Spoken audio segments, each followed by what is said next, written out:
Imagine a year where in the future it's inevitable that all civilizations will crumble no matter how hard they try, and our death is inevitable by our own hand. Jesus fucking Christ, Zach, that was dark. What year was that? This is meant to be a comedy podcast. The year might be closer than you think, Sandro, but this year is 1956.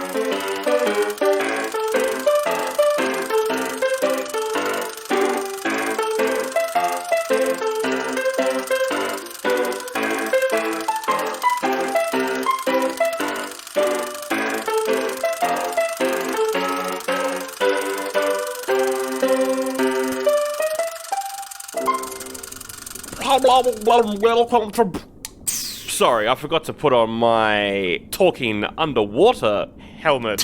Hello and welcome to Oldie But a Goodie. Ooh, we're reviewing Forbidden Planet this week. But first, my name is Sandro. I've got to introduce myself and I've got to introduce my surroundings because I just discovered Atlantis. Oh my god, I was in a submarine for the past 2 weeks. The orphan is not currently in the picture. The orphan's up on land somewhere. No idea what the orphan is doing, but I'm walking around Atlantis. Oh, it's so marvelous. But it seems to be completely abandoned. There's not a human soul in sight here in Atlantis, which is a shame, because I need to find someone for my co-host to teleport himself into so we can do a podcast. There's me. I wish you would stop ignoring me. You know French people exist, right? The French scientists from last week. I don't, look, you're old news. Honestly, just go back to the ship. Wow. Honestly. That's so fucking rude. Alright, monkey. He seems to not like us anymore. We're old news. I'm going back to the ship. I've seen enough of this abandoned temple to mediocrity. Walking around. It's completely abandoned. No human life inside. Wait, hang on. There's someone crouched in the middle of that giant oval over there. Hello? Oh my, who is that? They're calling out to me. Is there someone else here? Oh, they seem to be talking in English. What a weird coinkydink. I'm gonna walk up to them. Boo-ba-doo-ba-doo, hello. Hello there. 1 second. Hello, I'm Jared Leto. Oh my god, Jared, my immediate reaction is to try and punch you. Don't know why. Don't know why that's the case. Whoa, that's very aggressive, sir. I'm, surprised to see anybody else down here. Jared Leto, but you're from the movie Suicide Squad. You're from Blade Runner 2049. I think that's what it's called. What are you doing? That's me. Here in Atlantis in the year 1956. Well, I suppose there's some explanations that are needed to be had, and seeing as you're the only other person here, I'm not too worried about divulging my secrets. So, okay. Well, I'm actually Dr. Morbius. Have you seen Morbius? Unfortunately, I did watch Morbius, yes. Well, the reason that's so shit is to actually throw people off the set. Oh. You see, we deliberately made that movie garbage because I am actually Dr. Morbius. You know what? You being a monster kind of vampire guy, that makes a lot of sense, actually. That explains a lot of your actions. Yes. And I've been studying. Studying? 1, the elongation of life. The manipulation of cells on another matter. The medical implications of vampire blood. But don't worry about that. Don't worry about that. More importantly, to get to the point of how I got here, well, I was studying the immortal Atlanteans. Right. You see, they were a group of what appeared to be scientists or influencers? Like famous influencers? Right. But they were actually from the future. Oh. And apparently what happened is a group of them built a city and teleported it back in time. Oh. But this caused they miscalculated somewhat, probably because they're influencers and all of them are dumb. Yes. But they miscalculated and caused a big time rift, which instantly sunk their city into the bottom of Atlantis and wiped out all of them. And then did they have to go and find it then? Did they teleport themselves back in time and then went to find them in, like, maybe a submarine? I don't know what happened to them. All I know is I found this skull that looks awfully like Jake Paul's skull. Oh, no. Anyway, I managed to replicate some of their future science and teleported myself back here. And I've been trying to figure out a way to escape. You wouldn't happen to be a time traveler, would you? 1 second, Jared Leto. Let me just have a look at what movies you've got coming up, actually. I just want to, just like for no reason, it's not going to like help me decide whether or not I send you back. I'm not really having a look at that. You're gonna be in Tron 3. Fuck, I really don't want you in Tron 3. Oh, sorry, Jared Leto. I've got nowhere for you to go back to the present. I don't know how to do that. Oh no, you're not gonna be in Tron 3. Oh no. That is very unfortunate. But at least maybe you could help me get out of here. You had some sort of submersible that you got down here in? Yeah, I do. I came here in a submarine, yeah. Excellent. Well, I could at least join you in escaping here, although it won't help me get back to my time. This is quite a conundrum. It is a conundrum. But yes, no, for sure. Let's go back onto my submersible. Submersible. Let's go over there right now. Here we are in the submersible, the vehicle, my submarine. Now, Jared Leto, I helped you get out of Atlantis. I'm going to take you to the surface at the very least, because I am a nice chap. But you've got to give me something in return. And that is, just let me do a podcast. Let Zach come into your mind or something, I guess. What? I don't know. What? Yeah. Oh, I was gonna offer you, like, immortal vampire blood powers. But if you want that, sure. I can let some random person possess me. God damn it. Well. It's Zach in time. And he zacked all over them. Hi, how's it going? Yeah, pretty good. I feel famous all of a sudden. What's happening? I also feel like being a big piece of shit. Yeah, you're in the body of singer, songwriter, and actor Jared Leto, who is, you are correct, a big piece of shit. I would have rather been in The Frenchman. Why am I Jared Leto? Oh, God. Is that Atlantis outside? Yeah, that's Atlantis. What? Doesn't matter, Zach. We're going to talk about the movie Forbidden Planet. Oh, yeah, Forbidden Planet. Yeah, okay, I guess I'll ignore Atlantis. The Lost City. What is going on in these episodes lately? This is getting out of hand. It is getting a bit out of hand. I think maybe after next week we take a 2-week break and then kind of like really narrow down the rest of the plot for the year, and then we execute said plot. I mean, not plot, the adventure that I'm currently on. You're really whacking me out here. I feel like drinking your blood. I mean, moving on with the podcast. Anyway, speaking of Morbin time, speaking of bloody Morbin time, we're reviewing a sci-fi film called Forbidden Planet. We're going to do spoiler-free and then some non-spoilers, but the big spoiler is one of the main characters in this is called Dr. Morbius. He's called Dr. Morbius, which is why we had this 10-minute bit about Dr. Morbius. It's Morbin time, and he morbed all over the Forbidden Planet. Zach, what did you think of Forbidden Planet? It was pretty fun. It was pretty dumb, but it was pretty fun. I had a great time. I was like, hey, this is some sci-fi bullshit, and I am down. Hell yeah. It's like sci-fi bullshit, but it's also like, it's thought through. It's got a cool premise. Yeah. It's got good science behind it. It's very fun. It's a very classic sci-fi film with a lot of nerd, like, yeah, as you said, it's well thought out. They've like thought of everything. Everything seems to work quite well in this universe. It's been well thought out. It's a fun movie. I enjoyed it. It's very old school Star Trek-y, and it was fun. I liked the story. I liked the visuals. I liked the plot. I liked the people. I liked the actors, specifically one of them. But that's for other reasons other than him being in this film. Just, in general, great actor. But it was really funny. I did not expect him to be in the film. You're talking about Mr. Leslie Nielsen, aren't you? Yes, absolutely. What? This is his first starring role, and it's... Wow. Like, I don't know about you, I grew up watching Leslie Nielsen in, like, The Naked Gun, in the comedies he did. Oh, yeah. It's always so weird when I go back and watch him, like, actually be a straight actor. I've only seen him in comedies. But you can feel his sort of, like, I don't want to say jovialness, his lightheartedness, perhaps, which serves him well in this role of, like, a a captain putting on a brave face. But it's funny because, yeah, I expected, the occasional joke in between his lines. I'm expecting him to go like, oh, there's a penny on the ground, Like, yeah, like I'm expecting jokes, but it never quite comes, which was a odd feeling. But I think he did pretty well. Yeah, I think he's great in this. I think the whole cast is great, especially Walter Pidgeon as Dr. Morbius. Yeah.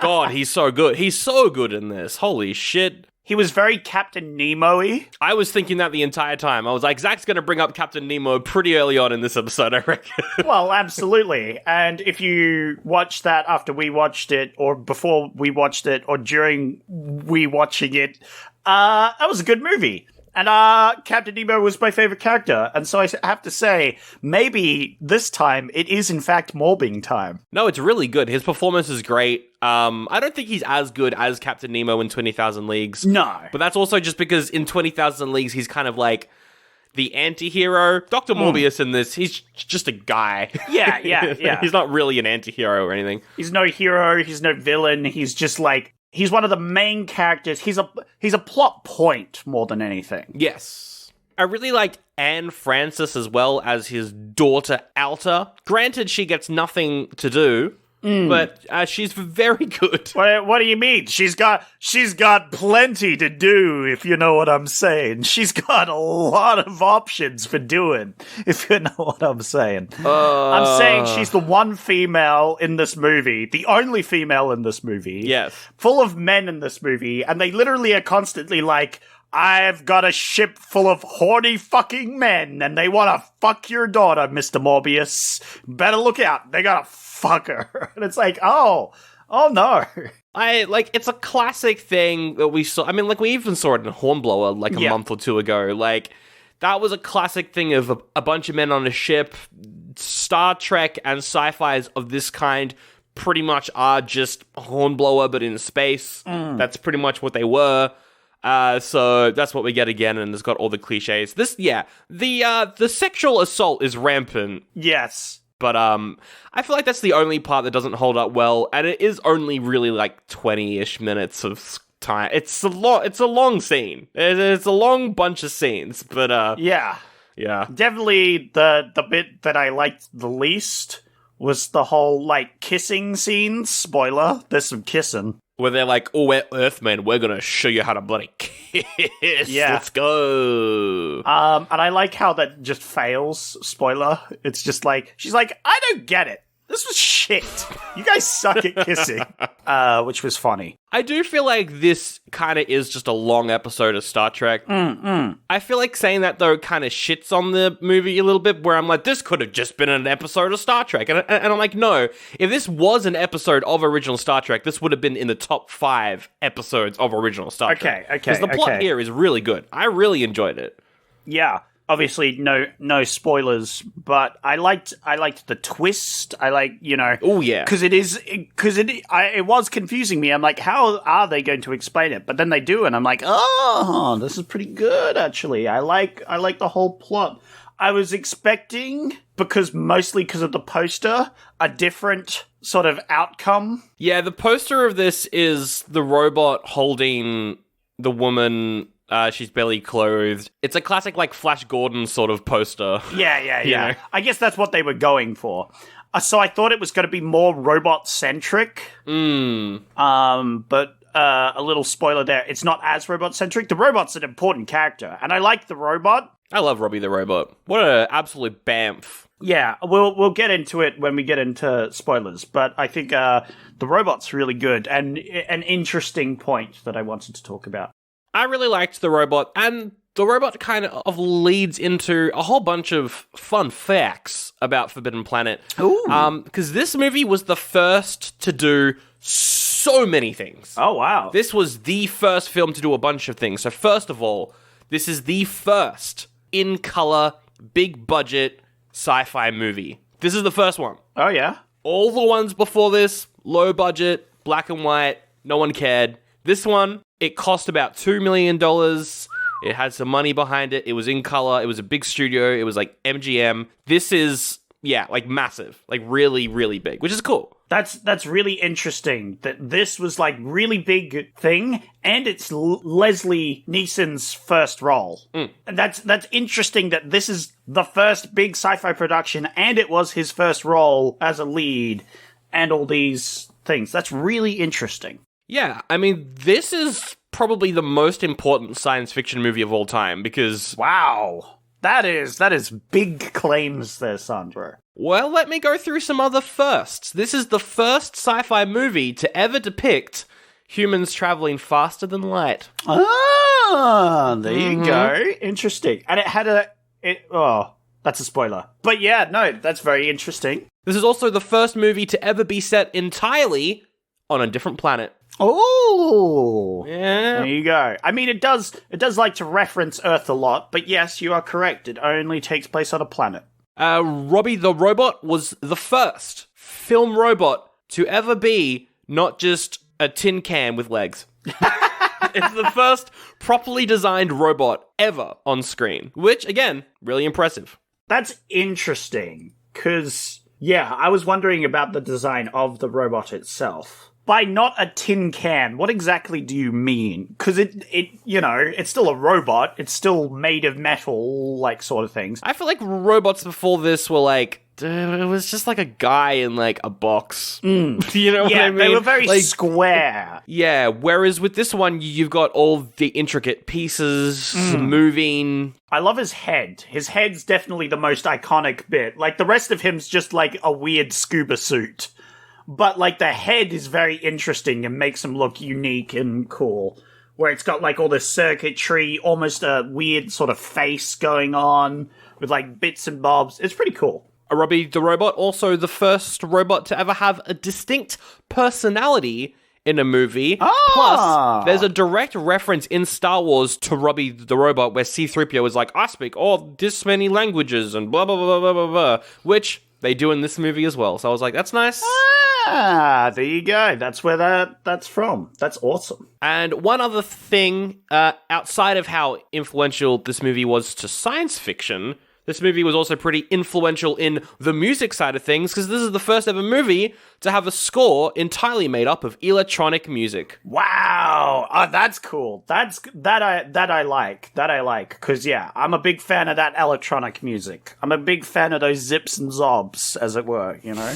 I can now say that I watched a movie with all these firsts in it that I've already forgotten, but that's pretty cool. This is incredibly important. Like, if you like sci-fi, this is kind of where it started, I want to say. Like, to me, I could see Doctor Who taking things from this. I could see Star Trek taking away things. I could see Star Wars, you know. You could see this sort of influencing everything else and people building upon it. It's pretty cool. Yeah, no, definitely. And, like, even then, it's still kind of borrowing elements from, like, stuff like Hornblower, stuff like Flash Gordon, but it's doing it all a little bit differently, because it does have that hard sci-fi plot that, at this point, I think you would have only seen in, like, novels. It's interesting to see, like, because this movie is influenced by Hornblower and that sort of thing, where it's got this ship and it's going out and things, but it's also adding lots of things itself. And you see, it's like, it's a parody.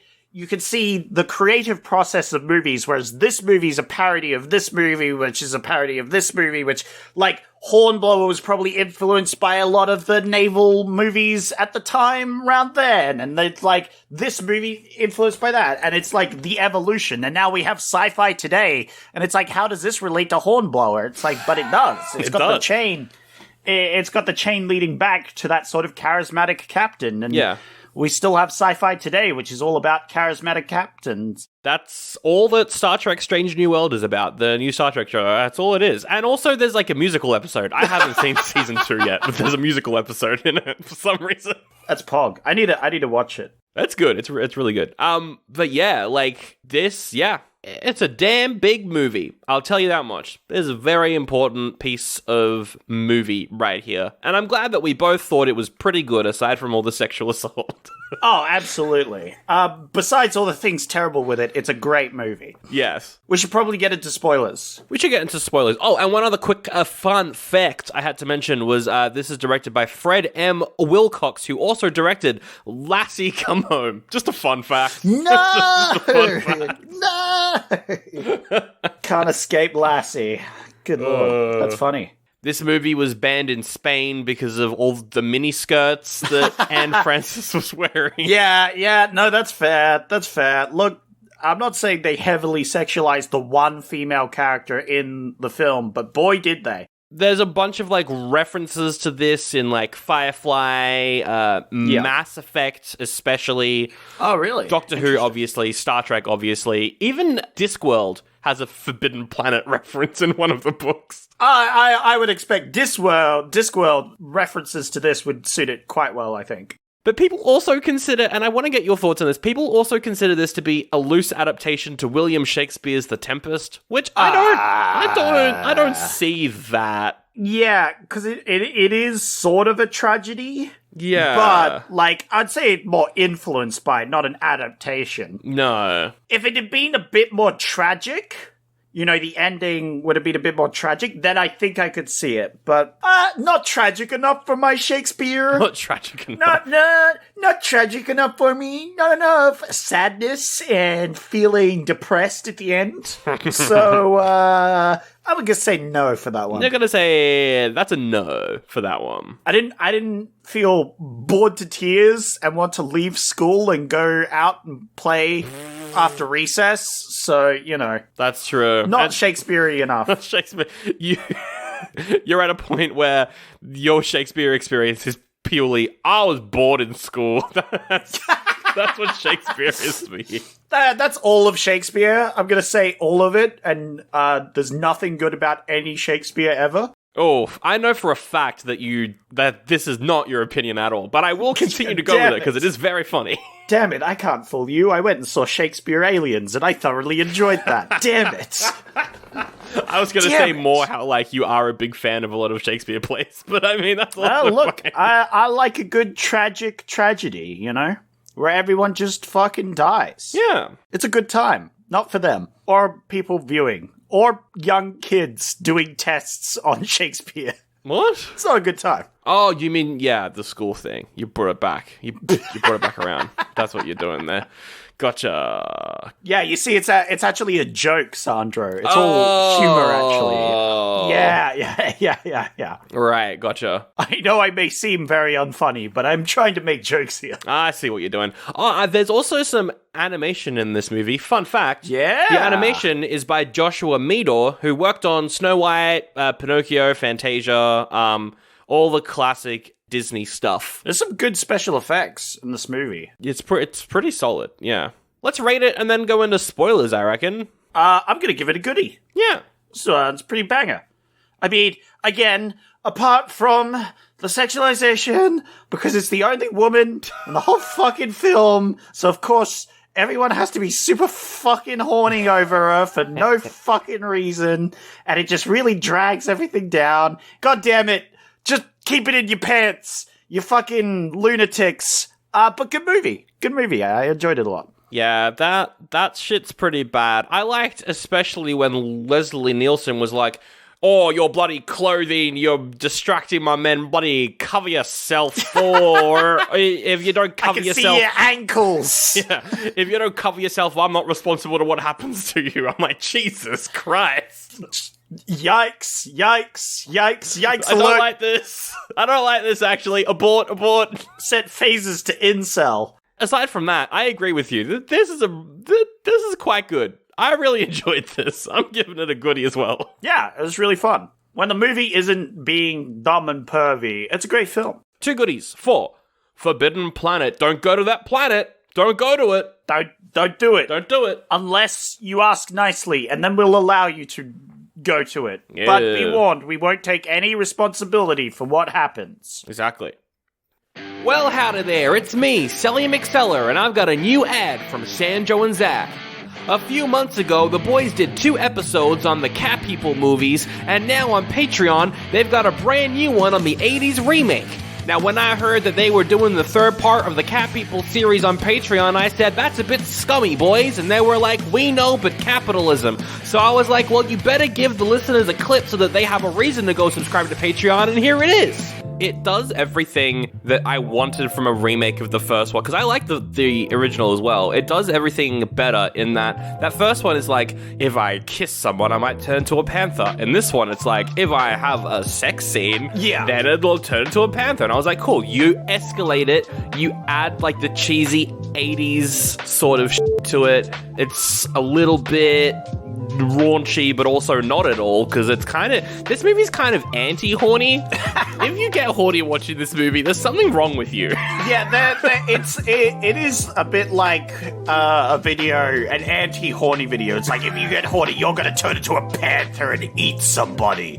Don't get horny. Yeah. I've got to say, even though I disagree with the release strategy of putting the 3rd Cat People episode only on Patreon, that does sound like a lot of fun, and I'm gonna go over there now to patreon.com/oldie but a goodie pod to check out the entire episode. Plus, you can get ad-free and early episodes of the main show. Yeehaw! That sounds good. Alright, let's get into some spoilerific details of this forbidden planet. Really examine the surface of this planet. Really talk about what the fuck the plot was, Zach. What was happening in the movie? What's this about? I'm glad you asked that, Sandro, because I was about to explain it. Good. You were learning very kind of. Yeah. I'm getting there. It takes a bit of programming, but I'm starting to pick up your human speak. That's right. So we start off with a lovely ship's interior where we've got a crew of space goers. Yeah, it's got like a mahogany kind of like golden vibe inside the spaceship, you know? Yeah, looks very nice. Looks what I would do with my spaceship, you know? Oh, I was going to say, it looks like the next-gen Enterprise. Oh, absolutely. Yeah. But that's what I would do. I'd like a lot of mahogany on my spaceship. I don't know about you. I agree. I would like to shape my spaceship like a flying saucer. That's what I'd like to do. Yeah! Oh, that's Pog. I mean, look, it travels through interdimensional space. It does. On equal values in every direction. Yeah. So it just makes sense that it's a perfectly diametrical shape. I'm talking bullshit.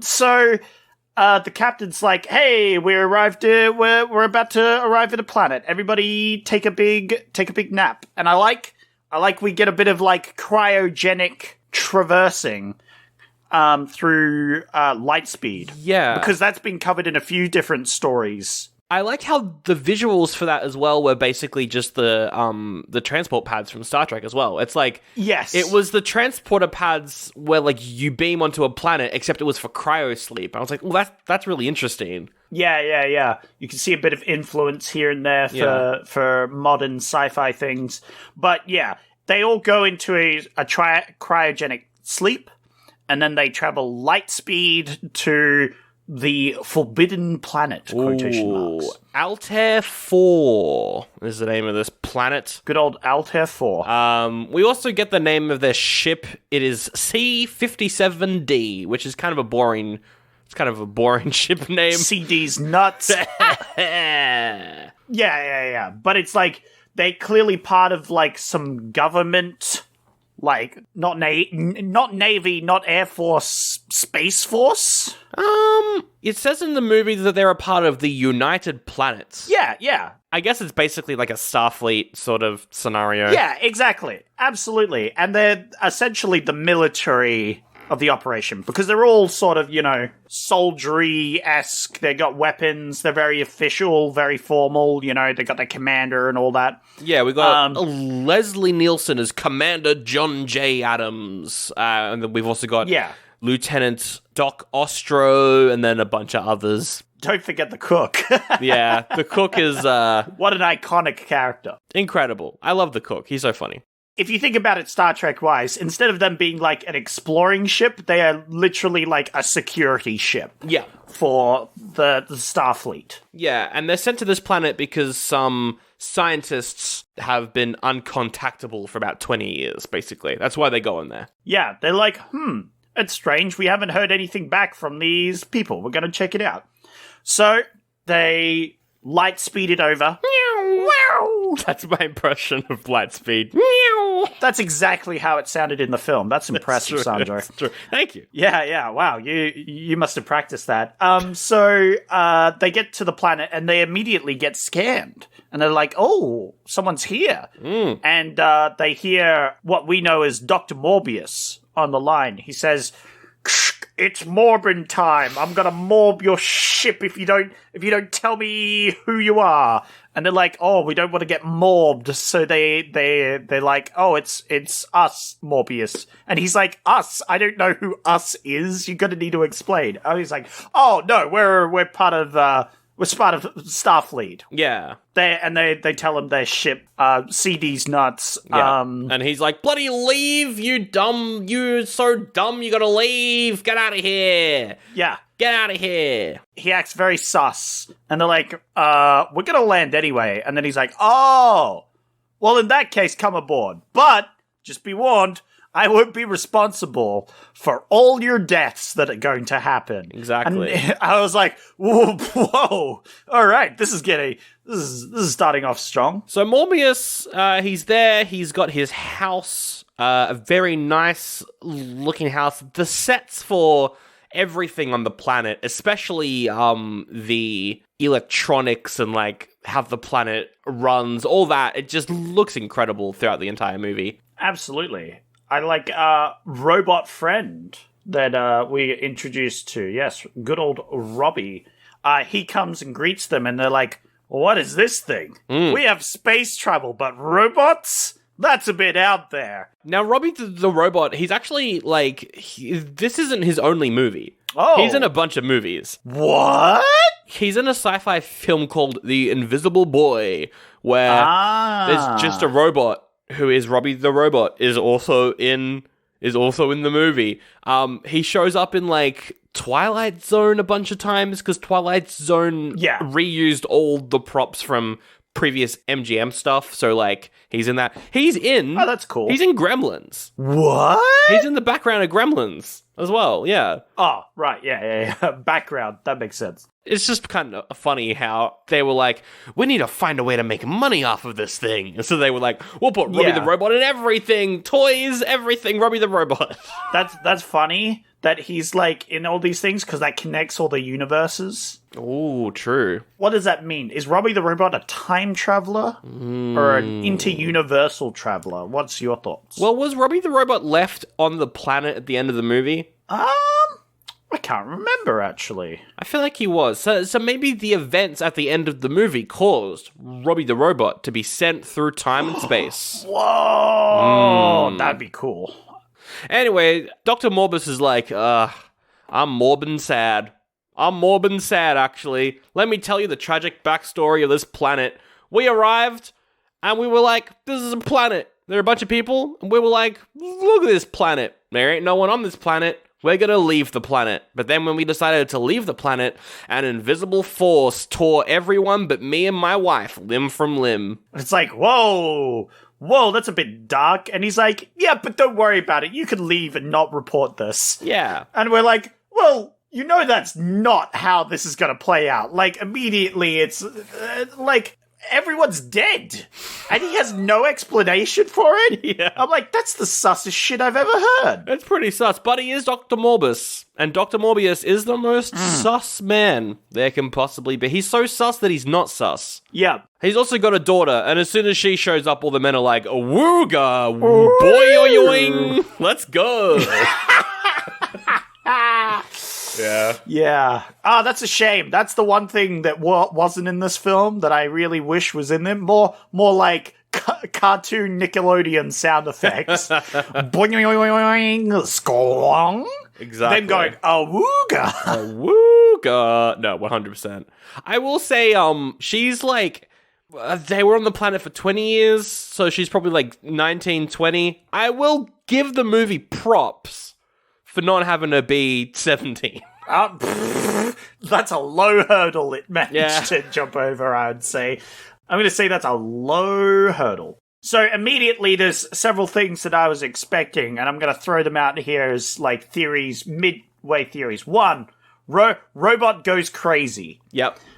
Because they have classic, like, robot with the laws of robotics. Yes. And they, like, explain that, which was kind of cute. I liked that because they're like, a robot, go and shoot Leslie Nielsen. And the robot, like, it starts to, like, implode, basically. It's like, I don't know what to do.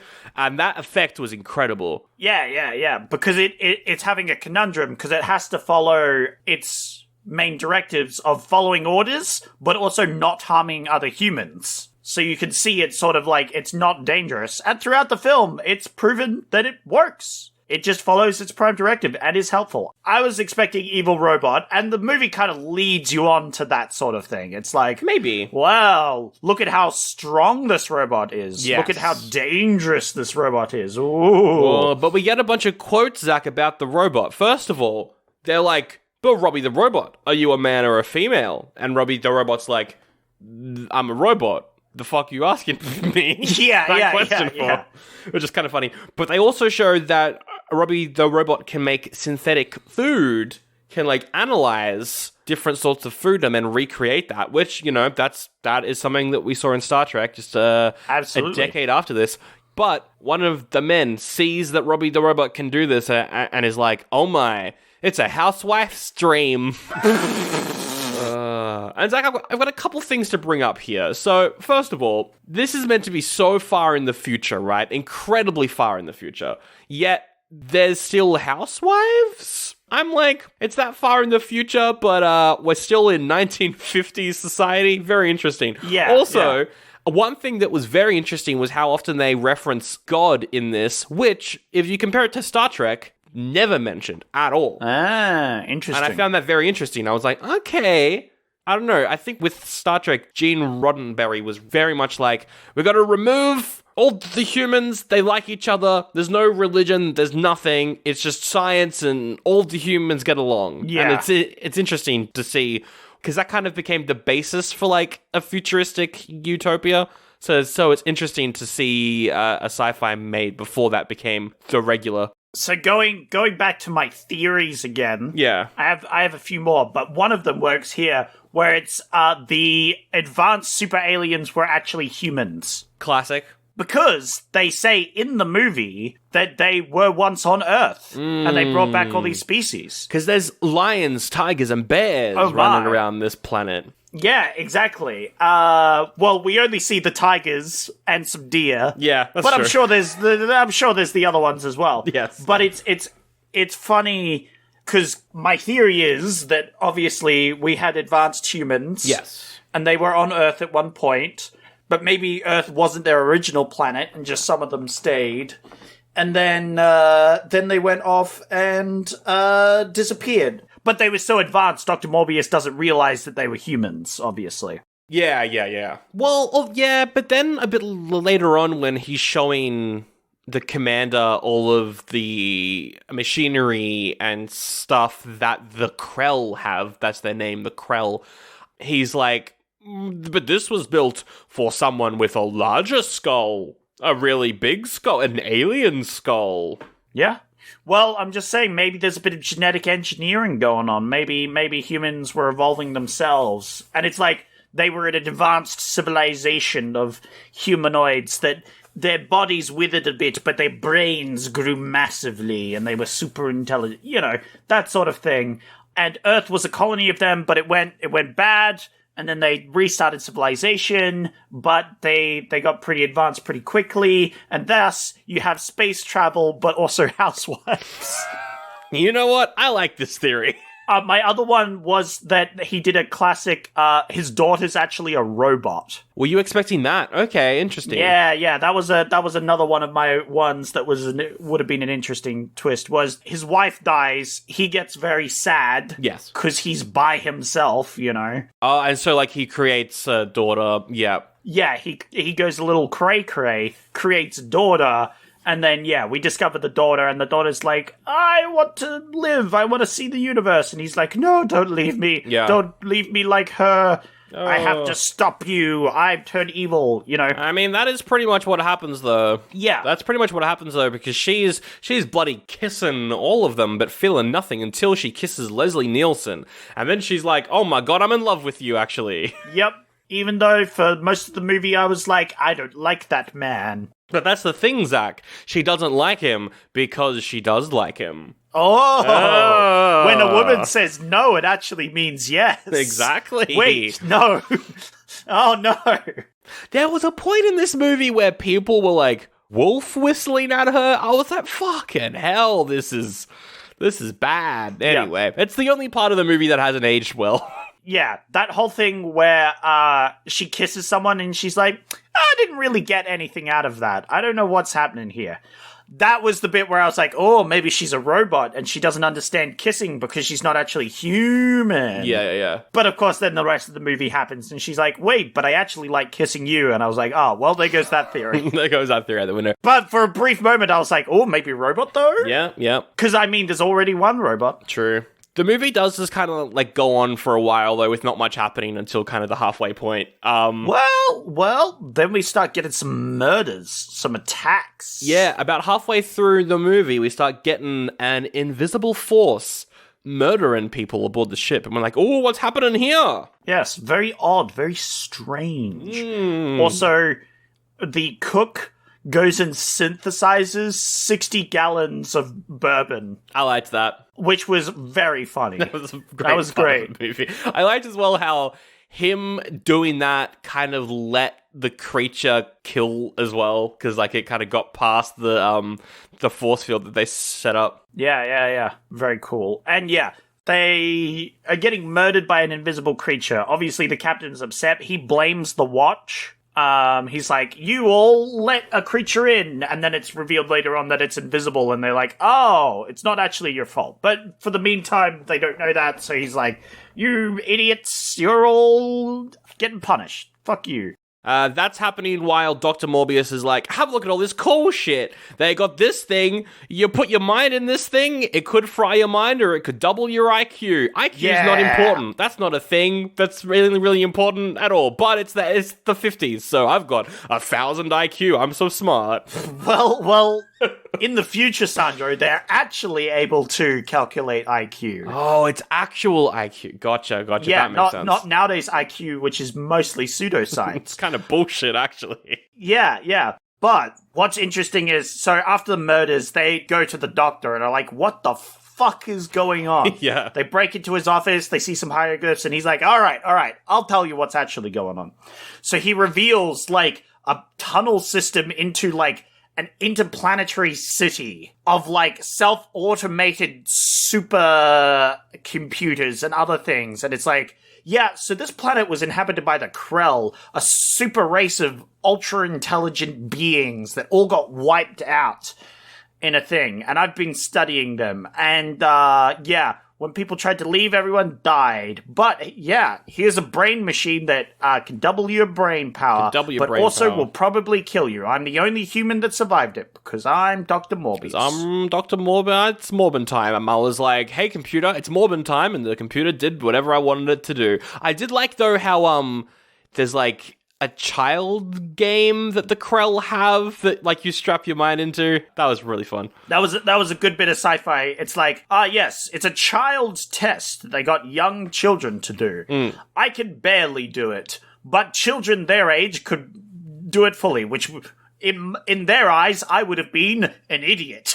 Yes. He shows them a machine in which you can create anything that you think of, which is important for later. He takes them into, like, this cool, like, underground pod car train track thing. That looked amazing. Yeah. And then, we are inside the underground machine, which is like thermonuclear shit that powers the planet, can never be turned off. It's infinite power as well. Wow. Lot of big shit going on here. Yeah. We got ancient alien cities with super advanced technology with material that's practically indestructible. You got some weird brain shit going on. It's all happening, and they're like, whoa, this is some nerd shit happening right here. This is pretty fucking nerdy. Yeah. The inside of the planet, though, like... Oh, that looks sick. Like, it looked like the Death Star, and this is 20 years before Star Wars. Like, holy shit, it looks incredible. It looked really good. It was some really good effects there.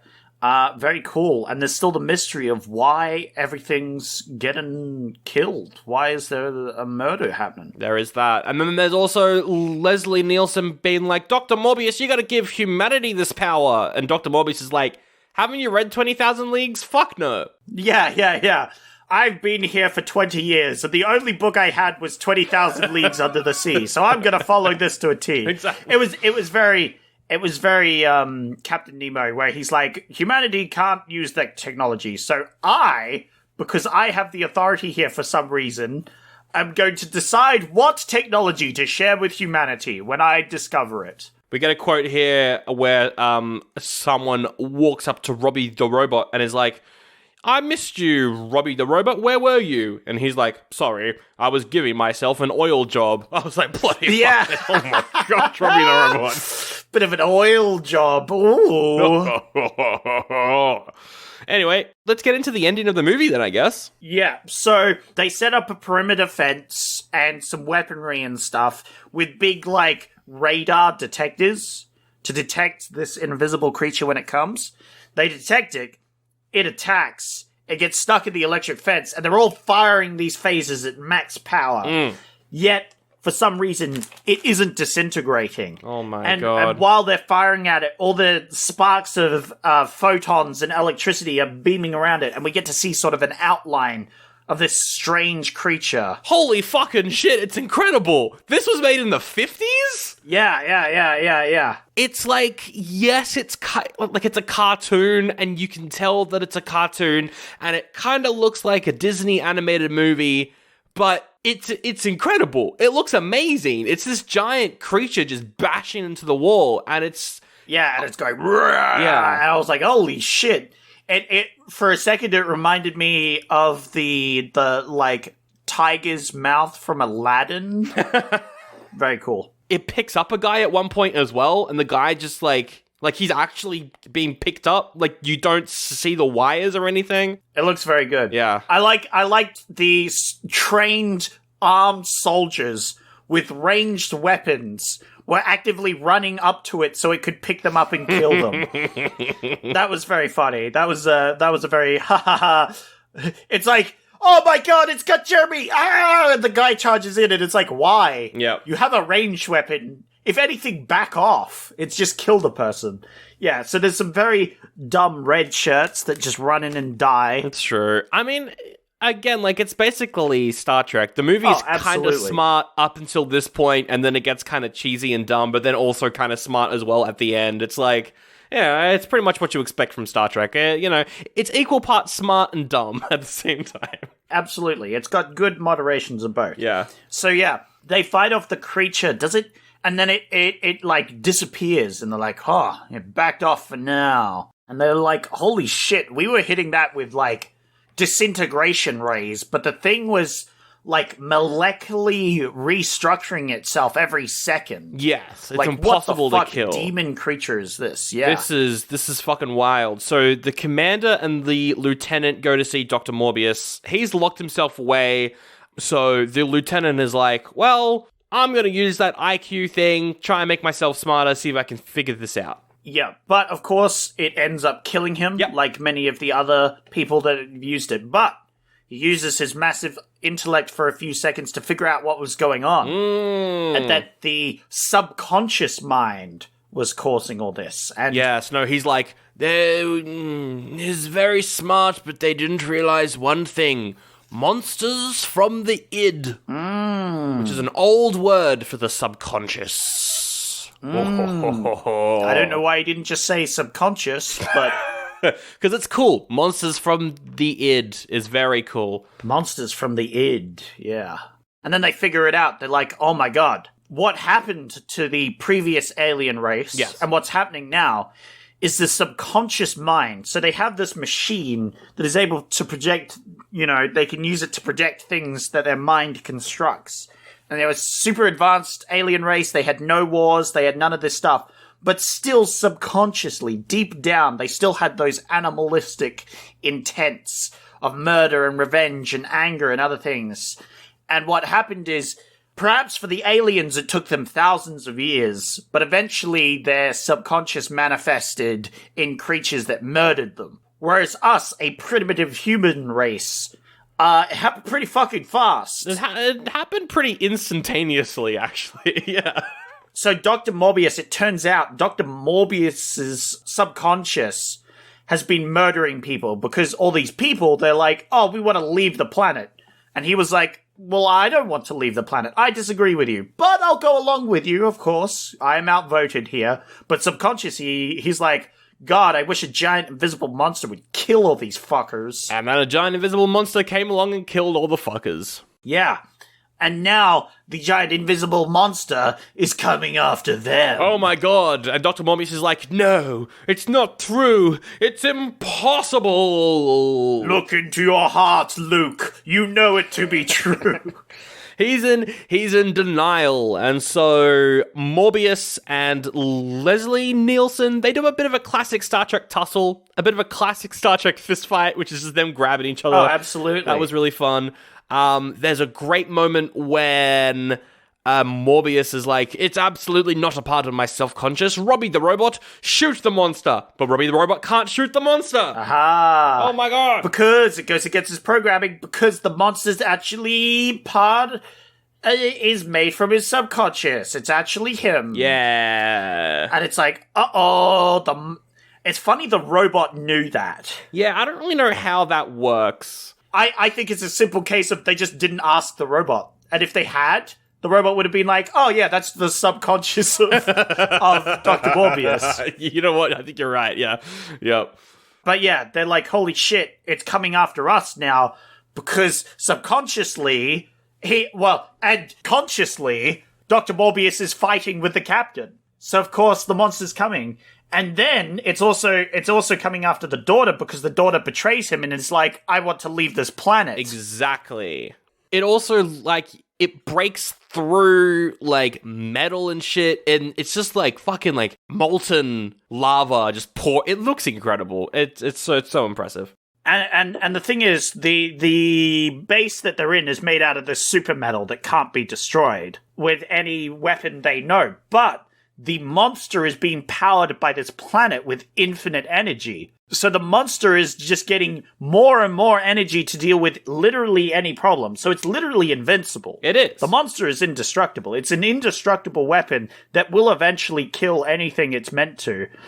So it melts the door, bursts into the room, and he literally does like an exorcist, sort of like, I deny you! Yeah, Morbius is like, I denounce you, I deny you entrance, and then the monster just evaporates into thin air.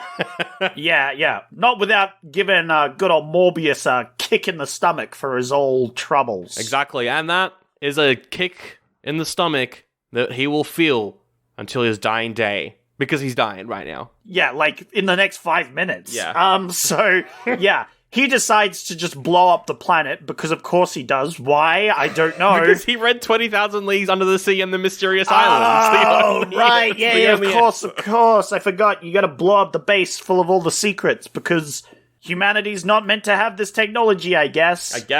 Even though here's the thing. Now you know the problem was the subconscious. Just stop doing that. I mean, though, when you stop, it's a Ghostbusters scenario. If you try and think about nothing, when you're using the machine, your subconscious will be like, giant marshmallow man. You know what I mean? Oh, we haven't talked about that either. A lot of the sci-fi gadgets in this, particularly, there's a locking device that they use. It's like a wheel that you can also, like, it's on like a ball socket thing, so it kind of, it's like free moving, and you can turn the wheel. It all looks like it's made out of fucking styrofoam. It looks kind of fake and wobbly, but it's a part of the charm. And they have like ray guns. Yep. With great little laser effects. I did like at one point during the fight scene, they're like holding them like guns, but they weren't like holding them like they were firing. They were just like holding them out, and then like laser beams were shooting from them. Yeah, they didn't know how to do like prop acting, and it was all added in post, obviously. So they're like, we'll just hold it. That's enough. Let's keep moving now. Yeah. Definitely nowadays people remember to hold them like they're shooting them like guns, But I thought that was just funny because at one scene, like the laser gun was pointing upwards and they were still shooting lasers out of it. It looked very silly. But anyway, that was just a minor thing because Morbius does a 20,000 leagues and is like, I'm going to blow up the planet. You need to get out of here or you'll die. And so they leave. They leave, they get on the spaceship, they go away, and we get a realistic planet explosion. It implodes, it turns into a white star, which I thought was pretty cool, because if this was Star Wars, it would have actually exploded and it would have been dumb. Yeah, would have just popped like a weird firecracker. Yep. And that was an interesting point I was thinking of, because if it makes infinite energy, right, it's probably... That's a lot of energy. I don't know if you know this, Sandra, but infinite is a lot. That's a lot, yes. That's absolutely a lot. So I'm wondering... also, it was very easy for him to make the planet implode. I mean, I guess it was just a button, a self-destruct button that they built in. Yeah, but like, imagine a civilization that's like, but what if something goes wrong? Don't worry, I've installed an implosion button that will kill everybody on this planet. Yeah. And they're like, David, why the fuck did you make that button? And they're like, don't worry, we'll put a little glass case over it. That way the kids won't accidentally press it. It is a little bit like that. And also the fact that the countdown was like an hour as well. Like, you're going to evacuate the whole planet in an hour. Hey, well, maybe the super advanced race can pack up their shit in an hour. Maybe. Maybe they know how to pack up. Although the bloody super aliens have bloody housewives, they take bloody forever to get ready to leave. Let me tell you. Am I right, women? Am I right, lads? Ooh, I hate that. But yeah, it is a bit like that. I was thinking that as well. I was like, he just very easily blew up this entire planet. Also, if it is infinite power, does that mean that as a star or whatever, like, is it going to turn into a sun? Is it going to be forever burning? What's the deal here? But I think the infinite power is gone, but it had a lot of residual energy, which is why it turns into a dwarf star. Yeah, which is pretty cool.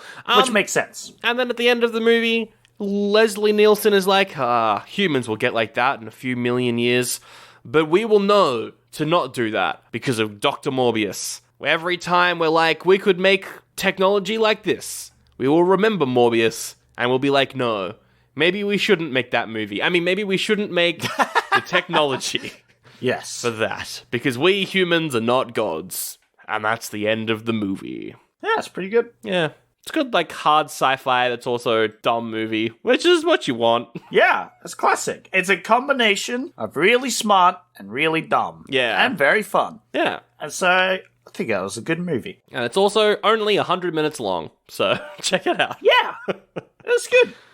Go check it out. It's pretty good. Oh, and I noticed this during 20,000 Leagues as well, not so much the monster movies from last week, but we're starting to get some end credits as well. Just the cast. Ooh. We're just seeing the cast, but we're starting to get some end credits, which I'm like, I wonder when that switchover is going to be from credits at the start to credits at the end. I don't know what year that is. It'll be interesting. It will be interesting. Very curious.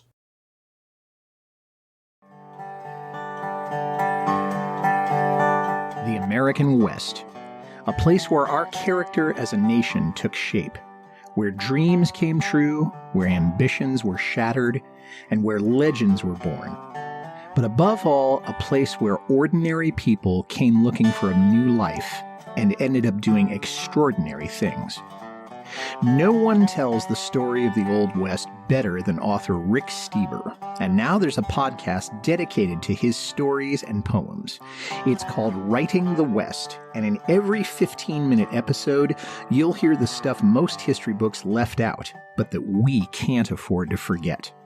If you want to hear the real stories of real people in the Old West brought to life, this is the podcast for you. Check it out on Spotify. That's Writing, W-R-I-T-I-N-G, The West. The stories and poetry of Rick Steber.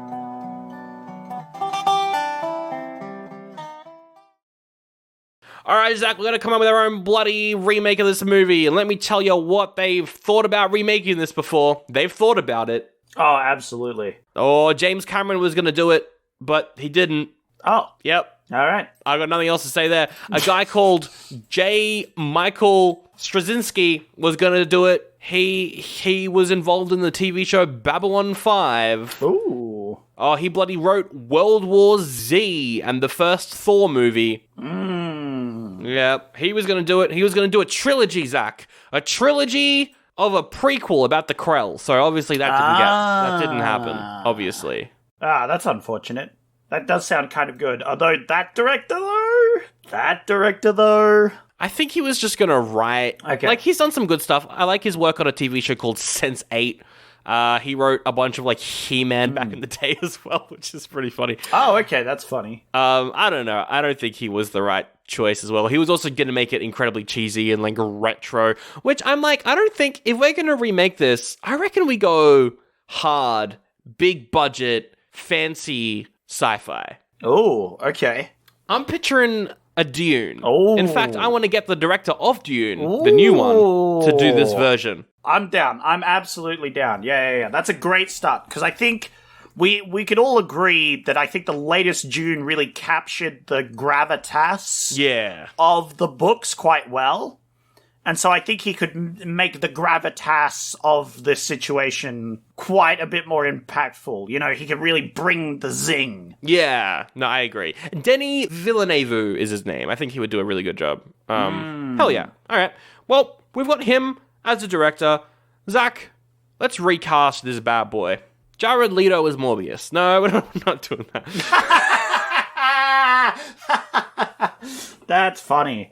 No, I was thinking about what could we do? What could we do with this movie to really spice it up? Because we've got our scientist who's been left on their own. Yeah. I'm thinking maybe Steve Carell. Oh. Yeah. You weren't expecting that one, I was were not you? expecting a Steve Carell, no.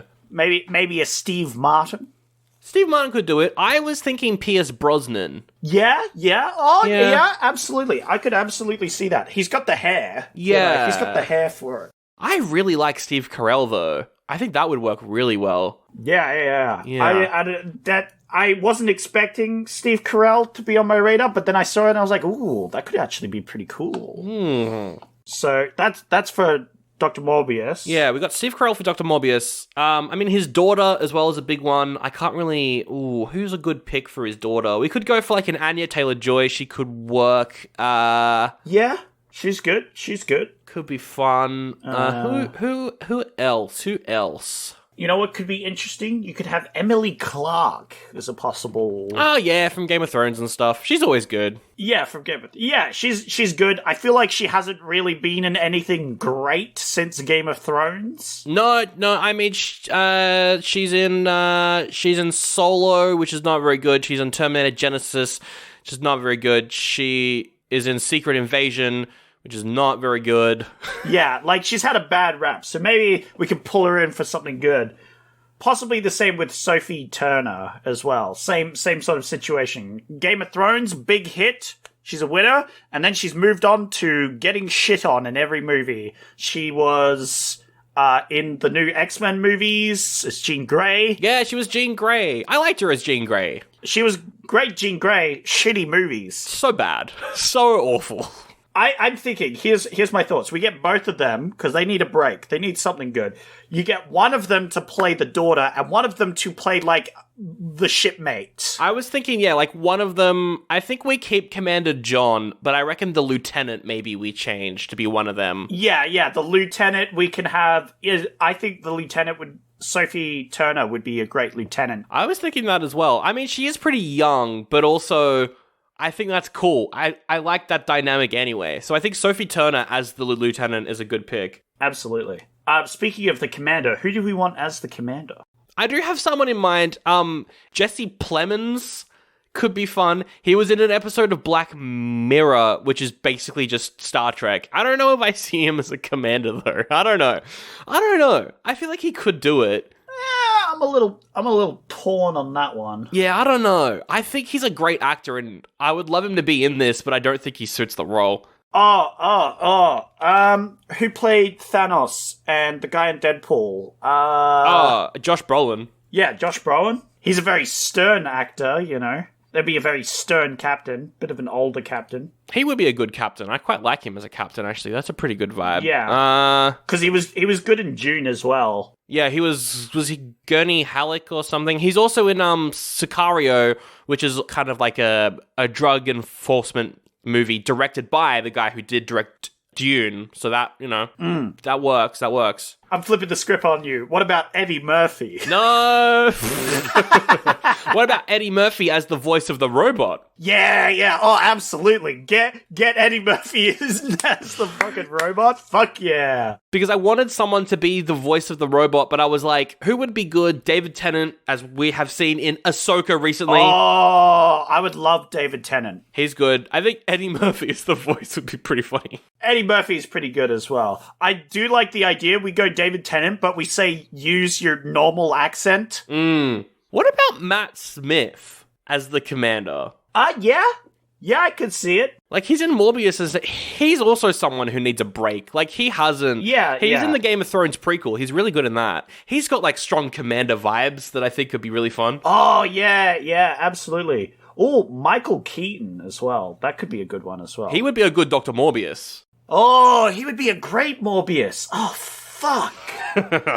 God damn it, Michael Keaton. Why are you such a good actor? He would be a very funny Dr. Morbius, actually. Okay. Maybe we have Michael Keaton as Morbius. Yeah. And then we put Steve Carell to play someone else. The chef. Yeah! Oh, yeah, he could be the chef. Yeah. Bit of a goofball. He's a bit of an old salt sailor sort of character, right? Exactly, yeah. We could go for it instead of like the young, irresponsible chef that we get. Yeah. We get an older, doesn't give a shit sort of chef. Ooh. And the reason he gets all the alcohol is like, I don't give a shit what the captain says. I'm gonna get this fucking alcohol. Man, Michael Keaton as Dr. Morbius, Matt Smith as the commander. Fuck yeah. Absolutely. And that's the whole episode. Bloody done for Forbidden Planet. Thank you so much for listening. What a good movie. Yeah. Thank you for listening. Yeah. Thank you for hanging out. Thanks for being cool and listening to the podcast. And thanks for reviewing us on Apple Podcasts or on Spotify. That helps get the show out in front of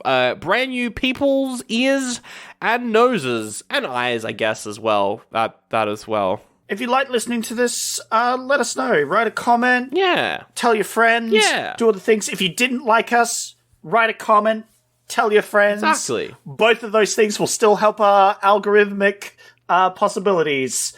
So do it. They will indeed. We also have a Patreon. If you've got some spare dollars hanging around, don't know where to put them, we'll bloody take them. Call us Robby the Robot, because we'll take those coins. Don't know what that means. And up there right now is a review of a remake that we reviewed. Ooh. Called Cat People, because we did the originals from the 40s here on the show. Oh, yes. Ooh. Meow. Meow indeed. A remake I really enjoyed, and Zach has some words that he said about it. I certainly said some things. Yes, that's up there right now. But on Wednesday, it's been a few months, but we're finally back into it. After a long break, we're doing another Friday the 13th, number 5, A New Beginning. A New Beginning, but I thought it ended with the last movie. It was literally called The Ending, Sandra. Yeah, well, they're back, and they're doing another one, and let me tell you, there's teens getting murdered. What? Spoiler, Sandra. Yeah. Gosh. Friday the 13th 5, definitely one that the fans of the series have thoughts about. Bad thoughts. Pretty bad one. It's a pretty bad movie. Yeah, that's up there right now. There's links in the episode description to all of that. Zach, I go pick the next episode, which is the last episode before we go on a little break for the start of October. Oh yeah. All right. Well, let's see what we'll be cooking up for this break, shall we? 1957. The Seventh Seal. Oh, now that's a movie I've always wanted to watch. When disillusioned Swedish knight Antonius Block returns home from the Crusades to find his country in the grips of the Black Death, he challenges death to a chess match for his life? I have always wanted to watch this. It's like one of those classic art house films from the 50s that everyone's like, you gotta watch this. You gotta watch this movie. I've always wanted to watch it. And that is a high contender for what I'm gonna pick. Another high contender, Absolutely. 12 Angry Men. Ooh. Don't know if you heard of that one. It's 12 Angry Men. They're on the jury for a murder trial, and the whole film is them discussing the trial. That's the whole movie. Sandro. But what about Jailhouse Rock? Oh, fucking Elvis. Elvis has entered the building. Oh, he's entered jail. Yep. But what about Stanley Kubrick's Paths of Glory? Ooh. Classic World War I war film. Oh, yeah. That would be... I feel like that's gonna lower the tone of the podcast a bit too much. Yeah, I mean, we did do an episode on Stanley Kubrick's Full Metal Jacket as well, so I feel like we've already kind of covered that world already. That's true, and that was pretty good. That was pretty good, actually. What about Throne of Blood? Oh, what's that? Returning to their lord's castle, samurai warriors are waylaid by a spirit who predicts their futures. When their first part of the spirit's prophecy comes true, Washizu's scheming wife presents him to speed up the rest of the spirit's prophecy by murdering his lord and usurping his place. Oh my god. Oh my god. It's just Macbeth, but it's by Kurosawa. Yeah. Kurosawa Macbeth? I want to fucking watch that. Hell yeah. It looks great. It does look really great, actually. But Zach, no, I'm not picking any of those, Oh. Zach. I am so tempted to pick a good movie. But Zach, I'm not going to pick a good movie. Oh! In fact, I'm going to pick what many consider to be the first so bad it's good movie. Uh-oh. Now, Zach, in 1957, it was the premiere of a movie by a director called Mr. Ed Wood. He made a film called Plan 9 from Outer Space, which is a science fiction horror film that is considered to be one of the worst movies ever made. Yeah, we've been having a run of good movies. It's time to really get back into the nitty-gritty, as it were. Back into the depths of why we're really here. Exactly. This is a film that I've God. never seen. I know so much about it, but I've never actually watched it. Ed Wood, he was played by Johnny Depp in the movie Ed Wood by Tim Burton. It's a great movie. Highly recommend it. And that goes so in depth about the making of this film. So I really want to actually watch this. Plan 9 from Outer Space, also known as Grave Robbers from Outer Space. Oh, that's pretty good. I like the sound of that. I'm picking that, even though there's like 5 to 10 great films that I could pick from 1957. Absolutely. I can support this endeavor. You're what you're doing is you're pulling a Zach, just picking the shittiest movie possible. Well, I'm gonna leave you stuck in the submarine next to Atlantis, which we've ignored for this whole podcast. What's that deal with Atlantis, by the way? What's that whole thing? A bunch of like influencers wanted their own city, so they sent a city back to the past, but it went underwater. Oh, no wonder it fucking sunk into the water. It was made by influencers. That makes so much more sense. It was made by the Paul brothers. In fact, some say that the very last cans of caffeinated Prime are there in that sunken city. That's funny. That's very funny. The lost prime of Atlantis. The lost prime. An energy drink so caffeinated it is illegal in Australia. Absolutely. Well, I'm going to leave you with Jared Leto. Have fun with that. Oh, God. All right. Bye. Akapow, I'm punching you, Jared Leto. Oh! Ow! What the fuck was that for? Oh! Sorry, I just saw your face and I knew that I had to punch it real quick. Oh, that's my one weakness, actually. Being punched in the face. I've never had any repercussions for my actions before. Oh, I'm dying. I'm punching you again. Pachoo, pachoo. Oh my god, I've killed him. Oh no. I'm gonna open the airlock. There we go. I'm just gonna drag the body out and just shove him there. Man, I would have loved to explore Atlantis, learn the secrets of this lost empire, maybe get some Prime, try it out, but Jared Leto's dead body is there now, and I don't want to be tied to that crime, so I'm gonna pilot the ship away. Sacre bleu! You've murdered Jared Leto! I have indeed. It seems like a positive. Yeah. Seems like a positive. It seems like it only, improve the situation. Yeah. We should get out of here, though. Otherwise, the automatic police will come after us and arrest us. We don't want that to happen. Oh no.